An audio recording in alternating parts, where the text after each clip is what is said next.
പിതാവിന് നൽകിയ സത്യം പാലിക്കുന്നു. അങ്ങയുടെ നിശ്ചയം അതാണെങ്കിൽ ഞാൻ മറ്റൊരു നിശ്ചയം അറിയിക്കുന്നു. 14 സംവത്സരം ജടാവൽക്കലങ്ങൾ ധരിച്ച് ഞാനും കാട്ടിൽ വസിക്കുന്നതാണ്. അങ്ങ് അതിന് അനുവദിക്കുന്നില്ല എങ്കിൽ അന്നപാനാദികൾ ഉപേക്ഷിച്ച് ഞാൻ പ്രാണൻ വെടിയും.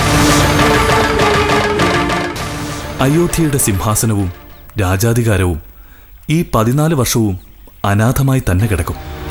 ശ്രീരാമജ്യേഷ്ഠൻ എന്നാണോ മടങ്ങി വരുന്നത് അന്ന് മാത്രമേ അയോധ്യയ്ക്കൊരു രാജാവ് ഉണ്ടാവൂ. കുമാരന്റെ തീരുമാനത്തെ ശ്ലാഘിക്കാനേ നമുക്കാവൂ. അങ്ങ് ആ പാദുകങ്ങൾ അണിയുക. എന്നിട്ട് ആ പാദുകങ്ങൾ അണിഞ്ഞുകൊണ്ട് അങ്ങ് ധരിച്ചിരിക്കുന്ന പാദുകങ്ങൾ എനിക്ക് തരിക.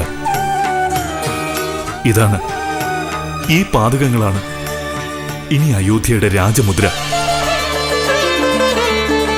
നമ്മളിപ്പോൾ എന്ത് ചെയ്യണമെന്നാണ് അങ്ങ് ആഗ്രഹിക്കുന്നത്? ഈ ചിത്രകൂട സാനുക്കൾ വിട്ട് നമ്മൾ മുന്നോട്ട് പോകണം. ദണ്ഡകാരണ്യത്തിലേക്ക് പ്രവേശിക്കണം.